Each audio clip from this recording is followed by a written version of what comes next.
County car dealership owner is arrested for scamming car owners out of hundreds of thousands of dollars. Craig Danzig, the owner of Marlin Motors, is accused of operating a Ponzi-like scheme, taking cars to sell and then holding the cash. Megan McRoberts, part of the largest news team on the Treasure Coast, is live outside the Stewart dealership. Megan.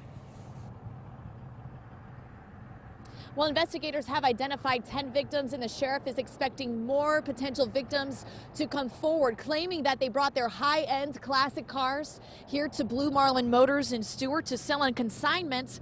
They say the cars would sell, but they wouldn't get their money. The sheriff says Craig Danzig has owned the dealership for a couple years, and within the last 7 months or so, they started receiving the complaints from all over the country. The sheriff says Danzig owes roughly $400,000 to customers after running what the sheriff considers a Ponzi scheme.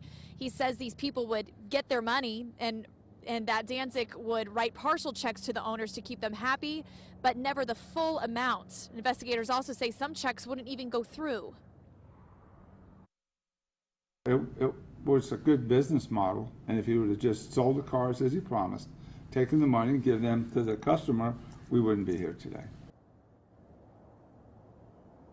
Now, Danzig has posted bail on his $450,000 bond for grand theft and writing bad checks. This dealership is still open, but the sheriff is urging customers to be cautious. Reporting live in Stewart, I'm Megan McRoberts, WPTV News Channel 5.